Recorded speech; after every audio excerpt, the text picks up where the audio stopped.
Welcome to Sib Spot. Today's featured Reddit stories are from Am I the A-Hole?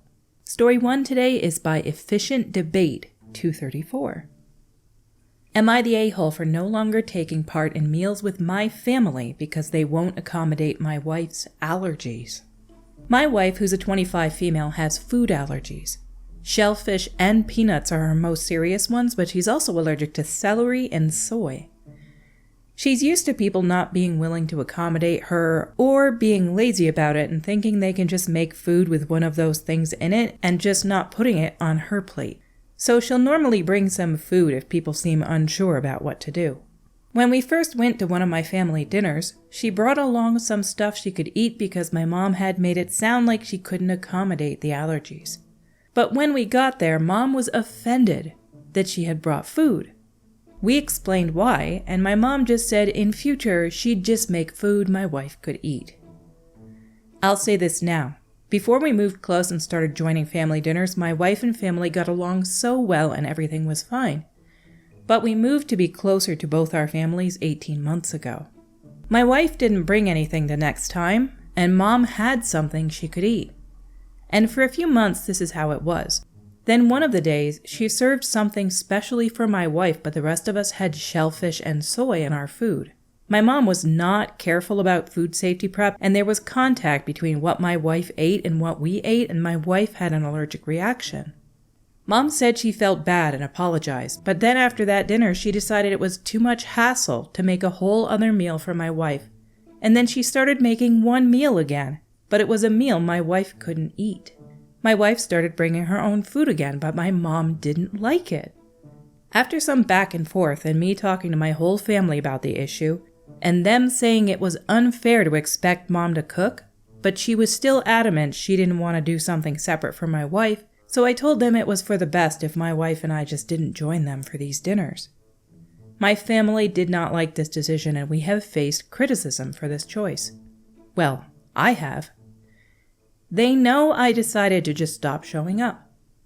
I told them the health and safety of my wife comes first, and since she can't win and she's not risking another allergic reaction eating there, and it won't be fair to have her sit and watch us eat, then not going is our sole option remaining.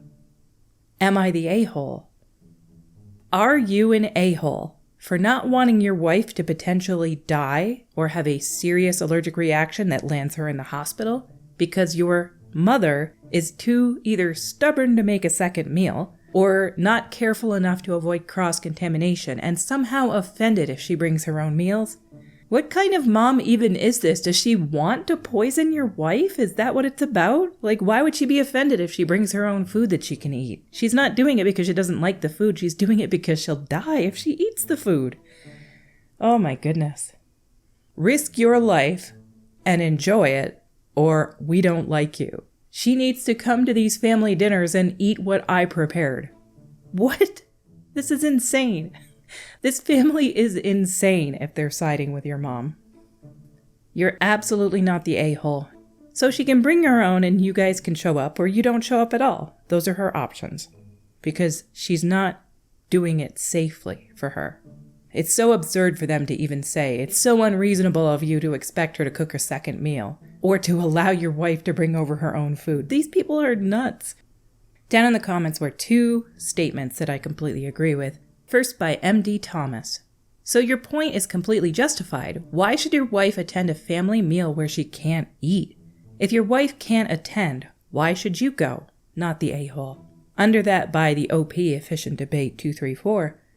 They believe we should be there because we're family. My counter to them was, exactly, we're family. They should care about the health and safety of a family member. And again, underneath that by MD Thomas. I would suggest you offer to host the next dinner.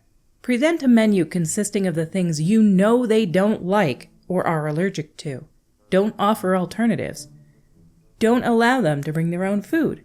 If they complain, tell them they should still attend because they're family. Our next story is by Throwaway 28370U. Am I the a-hole for refusing to let my wife spend my money on her best friend? My wife has known her best friend since middle school. Her friend is a lawyer and her family is quite well off.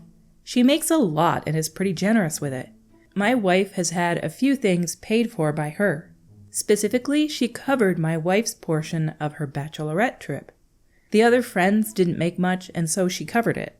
She also paid for a portion of my wife's rent twice, and she normally pays the bills if she and my wife go out for food. This friend is now marrying a doctor, and I don't think they have any trouble paying for anything they want. My wife is a stay-at-home mom, and I'm a mechanic. I brought home a bonus of $3,000, and when I told my wife, she immediately started talking about getting her friend a really expensive necklace from this brand she knows her friend really wants. She showed me, and the cheapest necklace is $2,000 on the website. She insisted I should spend the bonus on a wedding gift for her friend. I shut her down and told her it's my bonus and she really cannot expect me to buy her friend something this expensive. I don't think wedding gifts even exceed $100. She began fighting with me, saying I buy lunch out of the house and I have stupid hobbies that cost a lot of money, so why can't she spend some money like buying her friend a necklace? I do spend a bit on my hobbies and I have 2 cars, but I also work my butt off, and her friend can definitely pay for it herself. She is marrying a doctor and they already have a house, whereas we are still renting.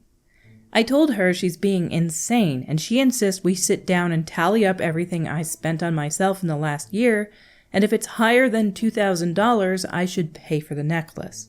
I think it's ridiculous to compare the two, and I'm refusing to let her buy a friend a ridiculously expensive gift. She insists her friend has spent a lot on her, and I also saved a lot of money because her friend pays for meals and activities whenever they hang out, so she doesn't have to spend our money.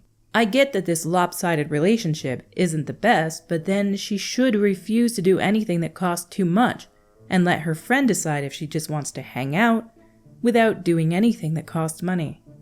She refuses to talk to me now, and I'm wondering if I'm the a-hole here.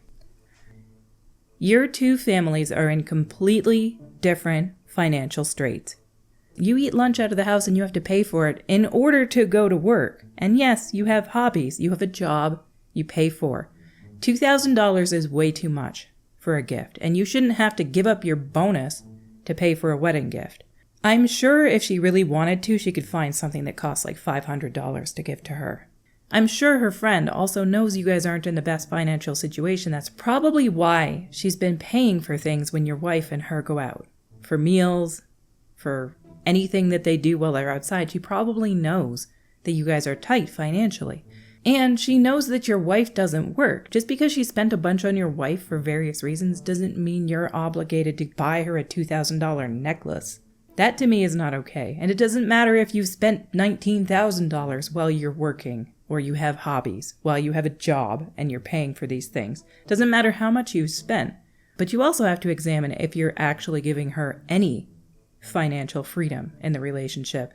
If she does everything to take care of the house, you may want to be giving her some financial freedom. Give her some money every month to be spending or saving up for something like this.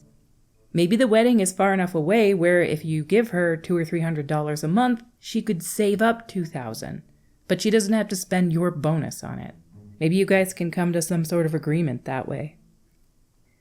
But I want to make sure that you're not just taking away your wife's financial capabilities entirely. Like, do you give her anything at all? Does she have any financial freedom? Because you're giving me the slight vibe here that you may not be giving her any financial freedom at all. So you might be an a-hole here, but we don't know the whole story. Regardless, $2,000 is too much for a necklace.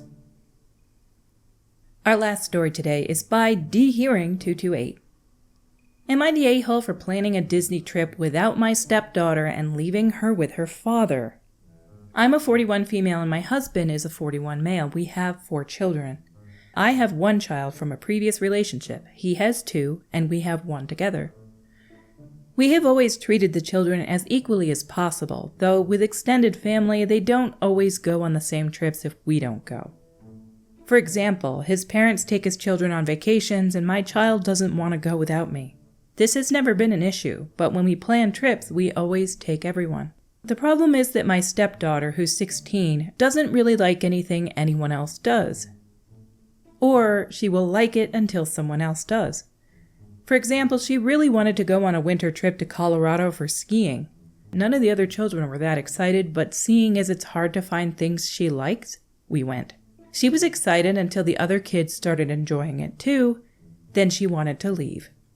This is pretty much what happens when we went on trips to the zoo, museums, anything. And if other people are already happy about it, she immediately hates the idea. We thought maybe she just wanted time with each parent alone, so we did that with both her mom and dad. She still complained the whole time. Her counselor said maybe she wants activities with both parents to show they get along. They did that, but if they show any enjoyment at all, she hates whatever they're doing. We've done girl days with her mom and I, and she hates it. We have found the less enthusiastic we are, the more she wants to do it. This applies to meals, too. If someone else likes something, she'll find a way to criticize it. It's like she can't let anyone else enjoy anything. She also likes things more if no one else wants to do them. This also happens when she goes with her aunt and cousins. Her sister is not like this at all. We've asked her if she has any insight, their mother has too, and she comes up with nothing other than, "She's just a B word," and shrugs. We let her choose other day trips, told her she can bring her friend, but it's the same. If she sees someone like something she chose, she complains and says it was her idea and no one else can enjoy it. So this year, we had been talking about Disney for a while. My nephew has cancer and has always wanted to go with us because he has no siblings and not many friends because he's missed a lot of school. Stepdaughter said it was stupid as soon as everyone wanted to go. Her father said he would have a lot of work to catch up on when he got back.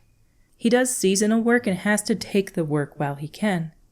The kids agreed that they wanted to go and he wanted us to, so I made the plans and we decided to go back another year with all of us.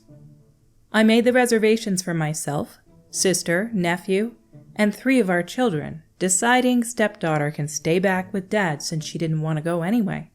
My husband says I'm the a-hole for not planning for her to come too, but I don't want her ruining the trips with complaints with my nephew there. Am I the a-hole? Edit. To clarify, I asked stepdaughter multiple times if she wanted to go as I planned, so I would know at each stage if she had changed her mind. She was adamant every time she didn't want to go. Her dad says she always says she doesn't want to go but would regret missing out. This is based on last summer's vacation when she said she didn't want to go but loved it. We were at a campground and it rained the whole time. We were pretty miserable, but she thought it was funny. OP, there's definitely something more going on with your stepdaughter. There are people in the world who take joy in other people's misery, or they want to be the only one that experiences happiness out of something, and they have a mental problem. And I don't know what the diagnosis is. I don't know what's going on with your stepdaughter, but she needs to be diagnosed by a doctor because that, like you said, is not normal. Nobody else in the family is that way. Her own sister's not that way. And I don't think that she's just a B word either. It's possible, but it's unlikely. It usually indicates there's something else going on. She needs to be diagnosed by a doctor. Then you can scream and come over and rub against my leg. Get up on the bed and be quiet. You're so cute, you. I love you. My little Kraid. I like to call my cat my little Kraid because very frequently he does this like meow sound that sounds like Kraid from Super Metroid. You know that big monster thing with like the claws and the platforms you jump up on? And when you shoot it or it opens its mouth, it goes meow, meow. That wasn't a good Kraid sound. I love my cat. He's so cute. My little Kraid. His name's actually Kid. Anyway, our stories for today have come to a close until we meet again. Have a splendid day.